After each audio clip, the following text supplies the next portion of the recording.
Hello बच्चों, आज हम लोग कल ग्राफ बनवाए थे और इस चैप्टर में हम आपको डिटेल कर रहे हैं उस ग्राफ को। तो जो ग्राफ है ना वो एक तरह से पूरे चैप्टर का एक आउटलुक दे देता है कि हमको ये मेन बातें पढ़नी है, ठीक है ना। तो आज हम उस टॉपिक में शुरू करते हैं। सबसे पहला हम लेंगे रासायनिक परिवर्तन। जो भौतिक परिवर्तन था, देखिए हमने क्या किया था, पूरे ब्रह्मांड को दो भागों में बांटा था, एक द्रव्य और एक ऊर्जा। द्रव्य के बारे में हम आपको पिछले चैप्टर में पढ़ा चुके हैं, हम बता चुके हैं द्रव्य क्या है। द्रव्य वे हैं जो स्थान घेरते हैं, जिनमें द्रव्यमान होता है ना, ये सब हम पढ़ा चुके हैं पिछले चैप्टर में, हमारा ये कंप्लीट हो चुका। फिर हमने भौतिक परिवर्तन बताए हैं। भौतिक परिवर्तन में ठोस, द्रव, गैस के बारे में अध्ययन किया है कि ठोस को हम द्रव में कैसे बदल सकते हैं, द्रव को गैस में कैसे बदल सकते हैं, गैस को द्रव में कैसे बदल सकते हैं, और फिर द्रव को हम ठोस में कैसे बदल सकते हैं। इन सब के बारे में हमने पिछले चैप्टर में पूरा डिटेल किया।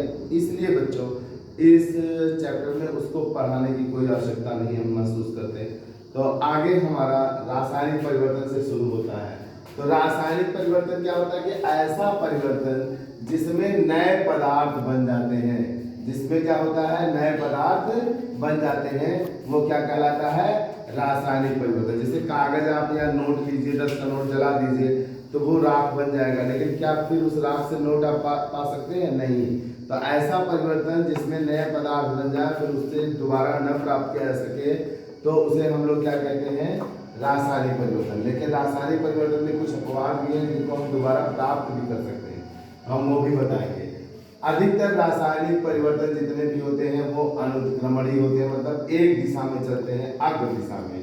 समझ में आया बच्चों? एक दिशा में, अग्र दिशा में हमेशा।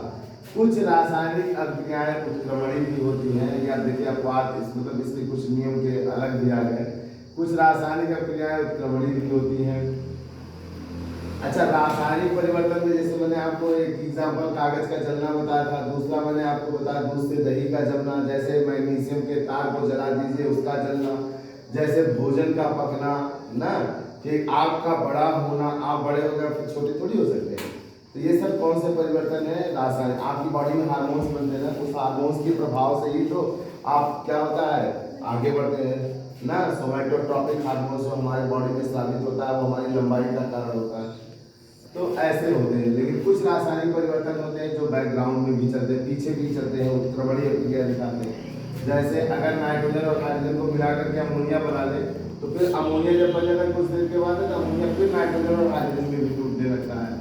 इसी तरह से एथिल एसीटेट है, अगर जल से रिएक्शन कराए तो एसिटिक अम्ल और सिरका बनता है। लेकिन यही एसिटिक अम्ल और एथिल अल्कोहल आपस में फिर से रिएक्ट कर जाए तो फिर से आपका क्या बन जाएगा, एथिल एसीटेट और वाटर बन जाएगा। तो ये कुछ रासायनिक परिवर्तन है जो आगे भी होते हैं और पीछे भी होते हैं। रासायनिक परिवर्तन दो तरह के होते हैं। कौन कौन से? एक शुद्ध पदार्थ बनाता है और एक मिश्रण बनाता है। शुद्ध पदार्थ के बारे में पहले जाने क्या है। जिन पदार्थों का रासायनिक संगठन निश्चित और स्थिर होता है उन्हें हम लोग क्या कहते हैं, भौतिक विधि द्वारा एक से अधिक अवयवों में अलग नहीं कर सकते, उन्हें हम शुद्ध पदार्थ कहते हैं। जिन पदार्थों का रासायनिक संगठन निश्चित और स्थिर हो, निश्चित हो, फिक्स हो, निश्चित और स्थिर हो, तथा उन्हें हम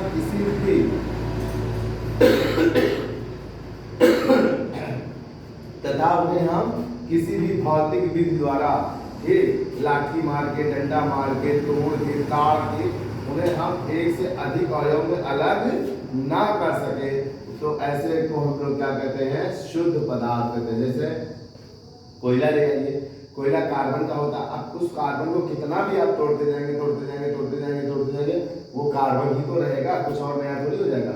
हाइड्रोजन है, हाइड्रोजन गैस ले आइए, तो हाइड्रोजन गैस को लेके आप कितना भी चक्कू से काट दीजिए, ठीक, फूंक दीजिए, रहेगा तो हाइड्रोजन। कुछ भी आप कर लीजिए, भौतिक विधि में गर्म कर लीजिए, ठंडा कर लीजिए। ऐसे ऑक्सीजन में, ऐसे गोल्ड में है, सोने में है, चांदी में। आप अपने घर में सोना ले लीजिए, उसको काट डालिए चक्कू से, ठीक, या कुछ गर्म कर डालिए, रहेगा तो सोना ही है, तो वो अलग नहीं हो सकता, तो अगर उसमें अशुद्धि नहीं है। अब शुद्ध पदार्थ के भी दो तरह के होते हैं, शुद्ध पदार्थ के प्रकार और शुद्ध पदार्थ के प्रकार में दो तरह के। एक तत्व हो गया ये यौगिक, तो तत्व क्या है? तत्व वह मूल पदार्थ है जो समान प्रकार के, तत्व वह मूल पदार्थ है जो समान प्रकार के। क्या खटपट खटपट करता है? अच्छा लगे तो तब करता है, जब अच्छा नहीं लगे तो वो करता है। तो तत्व वह मूल पदार्थ है जो समान प्रकार के परमाणुओं से मिलकर के बना, उसमें जितने भी परमाणु होंगे सब एक जैसे होंगे, एक जिनमें सभी परमाणुओं का परमाणु क्रमांक समान होता है, जिनमें सभी परमाणुओं का परमाणु क्रमांक क्या होता है? समान होता है। जैसे सल्फर ले लिए, ऑक्सीजन ले लिए, नाइट्रोजन ले लिए, हाइड्रोजन ले लिए, ये सब हो जाते हैं। अब इसी प्रकार से बच्चों आता है तत्व के प्रकार। तत्व को भी 3 भागों में बांटा गया है, धातु, अधातु और उपधातु। धातु, अधातु और उपधातु। तो अगले पीरियड में हम लोग आपको धातु के बारे में बताएंगे। धन्यवाद।